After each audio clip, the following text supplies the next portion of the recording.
The month of October always starts the same way for our family. We wait until the first sunny weekend in October and we take a trip to our local orchard to see what we have to pick from for our outdoor fall decorating. I'm always amazed by the beautiful selection of pumpkins and gourds and squash, all colors, all sizes, all shapes. Of course, there are always the corn stalks to decorate your porch. This weekend, they were having their annual Fall Harvest Festival, so the place was full of families enjoying the nice weather. I think my favorite pumpkins are these that look like they're covered with warts. They're just so interesting looking, and I think they really add some variety to the usual display of orange pumpkins that you put outside in the fall.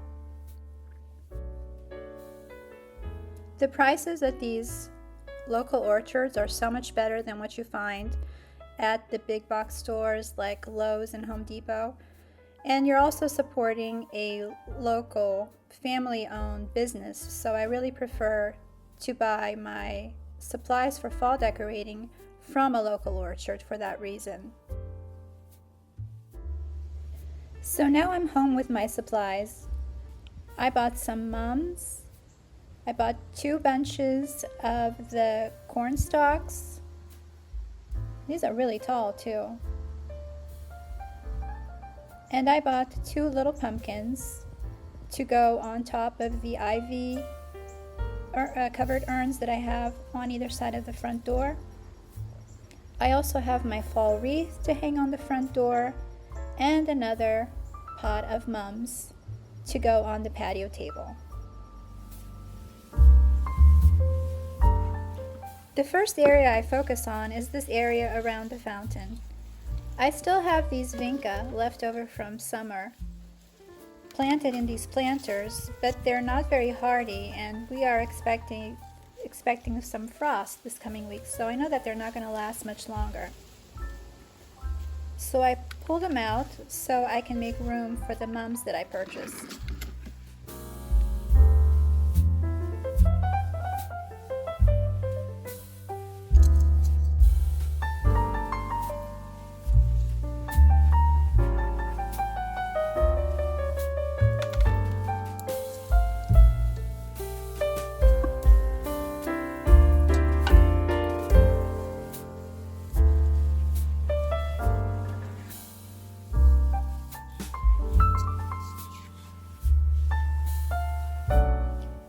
For the corn stalks, I just pushed them behind the planters.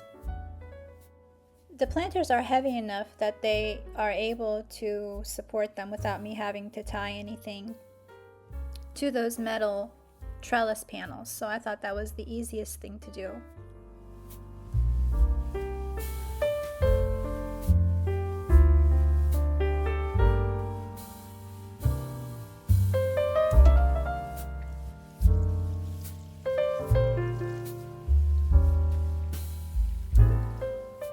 Next, I turn my attention to the front door. I keep it very simple. I just have this fall wreath with sunflowers and leaves and I believe some sort of little berries. So that's the extent of my front door decorating. I love these ivy covered urns that I have on either side of my front door, but ivy is such a vigorous grower that several times throughout the summer I usually have to come in and trim some of the branches because they end up just completely covering the urn.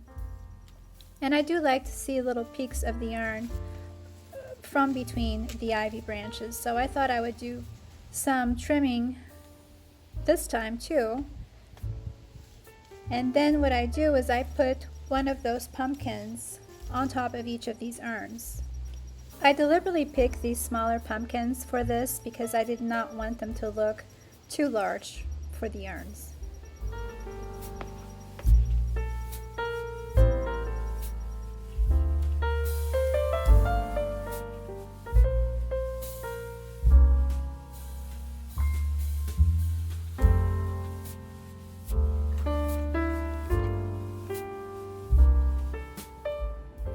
So I'm done. The last touch was to hang up my Halloween flag. This flag I will keep up until Halloween is over, and then I will change it out to my fall flag. So my decorating is very simple, as you can see. I rely mostly on natural elements so that I don't have to store very many things. Really, the only thing I store is the wreath, and I store the flag. The pumpkins I will cook eventually and use them in recipes, so those will not go to waste. I really like how this sunflower wreath contrasts with the black of my front door. I think it makes it really stand out. I also love the simplicity of the little pumpkins on top of the ivy urns. I think it's just a very festive way to acknowledge the season without going over the top.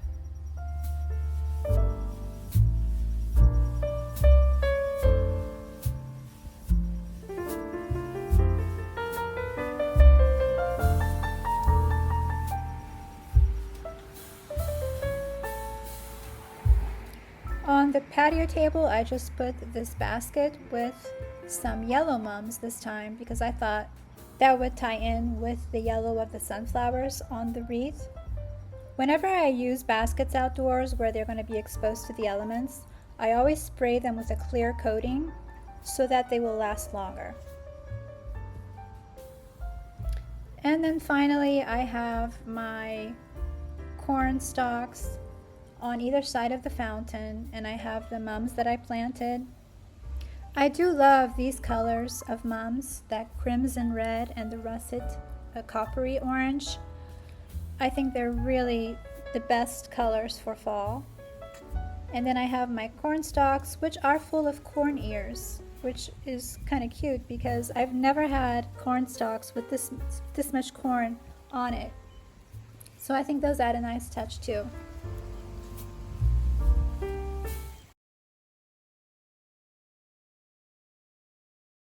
I'm very excited to share my thrift finds for October with you. As usual, my thrift finds are a combination of practical items and decorative items, and this one is no different. So the first one is a practical item. It's this area rug pad for hardwood floors, and it's a 5 by 7 feet. It was priced at $4.99, but I got it on a 30% off day, so I got it for much cheaper. These are really good to have because if you have area rugs in high traffic areas like I do, for example, in my foyer, these rug pads break down over time, which means that they no longer grip as well as they used to. So they do have to be changed periodically. So this was a very good price for this size rug pad. So I was really happy to find that. The other find that I had were these little plates, 3 small little plates. And what I liked about them is the shape. So they're like this square shape, and they have this beautiful scalloped edge. I don't know if you can see that. And the marking on the back says J&G Meakin, England, and the pattern name is Classic White. So these were $1.99 for 3 of them. And these size plates are always great to have because I like to add them to gallery walls. I like to add them when I'm doing a grouping of plates on really anywhere. It's just nice to fill in those little spots with these little plates. And I just think they're so charming with the scalloped edges. Like, how pretty would it be to have a whole set of these? And now that I know the maker name and the name of the pattern, I think I'm going to go to eBay to see if I can find more of these. So this may be the start of a collection. We'll see. The next item that I found is this bellows. I have a gas burning fireplace, so I really don't need a bellows, but I'm always looking for fireplace accessories that make the fireplace, that give the illusion that it's actually a wood burning fireplace. So I've been on the hunt for one of these bellows, and this one is really good shape. Sometimes I do find some that are more decorative, like they'll have like a nice brass design on one of the sides, but they're usually not in very good shape. So this one is in really good shape. I believe it was $2.99. So I'm going to be using this next to my fireplace this winter. I'm also on the hunt for a fireplace screen, and I've been checking thrift stores, I've been checking Facebook Marketplace, but I haven't found anything that I like yet, so that's still on the list. The next item I found was this really charming picture. Now, I don't know if this is a pencil sketch or ink. I don't know if you can tell. I'm not very good about identifying types of art, but I thought this was just really charming. It looks like a picture of a cathedral somewhere in England. And again, these are just great to add to gallery walls. I always have a gallery wall in the process of being designed somewhere in my house, so this will be a really nice addition to a gallery wall, or just even on its own. And it has this really nice wood frame and this very neutral wood color, which will really go with anything. So that was a really good find. I'm very excited about that. But I think the most exciting find of all was this teapot with this, I guess this is called a cozy. I've usually seen these tea cozies, and they've either been like crochet, knitted, or in a quilted fabric. This is the first time I've seen one in copper. And it seems like it's insulated inside with some sort of felt fabric. Sorry about that. The teapot is just a cream ceramic ware type pot, and the cozy has a little brass knob at the top. There is no maker's mark on this, so I don't know who made this, but I think it's so cute. And it's getting harder to find good quality copper in thrift stores, so whenever I find it, I grab it. I think this is going to look really cute with my other copper pieces that I shared with you in the last video, where I made my gallery wall with the jello molds. So I think I'm going to add this to the little sideboard that's right under that gallery wall. So that's it for October's thrift finds. I am being a lot more intentional about what I bring into the house. So a lot of the times I'll go into the thrift store and just come out empty-handed because I really didn't find anything there that I just had to have. So, and also for everything that comes into the house, something has to leave. That way I don't lose control of my house and it doesn't start to become a cluttered mess. But I think these are all really useful items or beautiful items. So I'm very excited to actually style them at some point. And if I do, or when I do, I will be sharing that with you.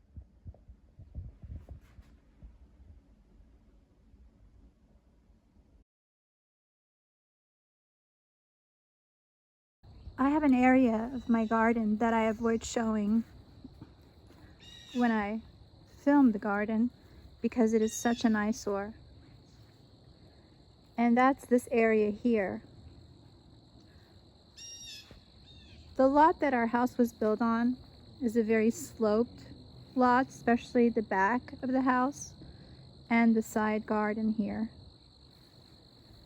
So a few years ago, I got it into my head that because this was such a hard area to mow, that I was going to turn it into a little flower bed. So I transplanted some daylilies that I divided here. I don't know if you can tell. These are actually daylilies. I also transplanted some purple coneflower. I have 2 dwarf lilac bushes here, which are really struggling. And I also started to build this small retaining wall. Now, mind you, I have no experience at all building retaining walls, but I just got some blocks and I started laying them on top of each other. This was 2 years ago. And because I have neglected this area for the past 2 years, it has become completely overrun by weeds. So what I have to do is I need to get these weeds out because there are daylilies under these weeds that are really struggling.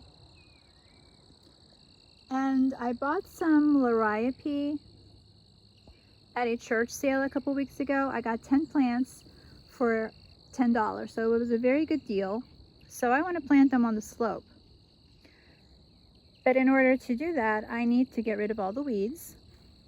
And now I've been putting this off because planting on slopes is so challenging. Just digging the holes, and our soil is absolutely terrible. It's full of rocks and clay. So I know it's going to be a challenge. Even digging the holes for the 10 liriope. And I don't think 10 is going to be enough. I think I should have bought more. But we'll start with 10 and see where that takes me. So this is my task for today. I really need to get this done because it's already early October. Soon winter will be setting in, and I need to give the plants that I plant in this area time to get acclimated so their root system is strong enough to withstand winter. So let's see how much I get done today. So this is what the area looks like after I removed the majority of the weeds.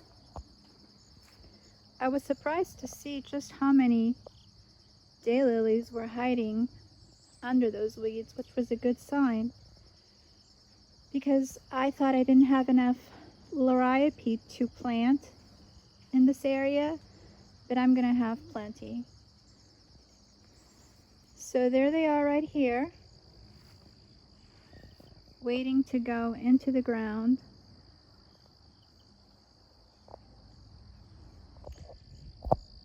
So the next step is getting all of these planted, and I'm just going to intersperse them among the daylilies. I think it will turn out fine if I do it that way. I really don't want to dig any more holes than I have to. So after those are planted, I will be mulching, and that will be it. I'm hoping that eventually the daylilies and the liriope will spread and fill up this bed to the point where the weeds will not be able to come through. So that will be the ultimate goal. I'll also be adding a few more retaining wall blocks, especially on that end. I'm slowly building up this wall. And the main goal here was just to build it up enough so that when I do put mulch, that it's not going to slide down into the wooded area. So finally, after a week of working on this every day after work for a few hours and also on the weekend, I have finally finished. Altogether, I added 40 more blocks to the wall. I used 10 bags of mulch, and I added 15 additional plants. So I know some of the areas look kind of sparse right now because a lot of the daylilies are under the layer of mulch. They were kind of stubby. A lot of them had foliage that had already yellowed and was breaking off, so I just put the mulch right over them. The big challenge with this flower bed, well, in addition to the fact that it's on a slope and it's very hard to dig a hole, is that for every hole I dug, each one of the 15 holes, I pulled out about a bucket of rocks and stones. So that made it really hard to do this, but it's finally done. It's not perfect by any means. If you notice along the edge where the mulch meets the grass, it's not that sharp, clear, clean edge that I would like, but I didn't have that special tool for edging, and I didn't want to spend money to buy it. So I just used a regular shovel. So the edge is a little bit uneven and irregular, but that's fine. I can live with that. Also there at the end, I did run out of blocks, so I just, for now as a temporary measure, I just leaned some flagstones that I had just to keep the mulch from washing away into the wooded area if we get heavy downpour of rain. But this is it, it's finally done. I do need to address this area here. I will be leveling it out and applying some grass seed, but that will be sometime this week. But the main project is finished. I'm pretty proud of myself that I did it finally, and I'm looking forward to seeing how this flower bed is going to fill in this coming spring and summer, so I will definitely keep you updated.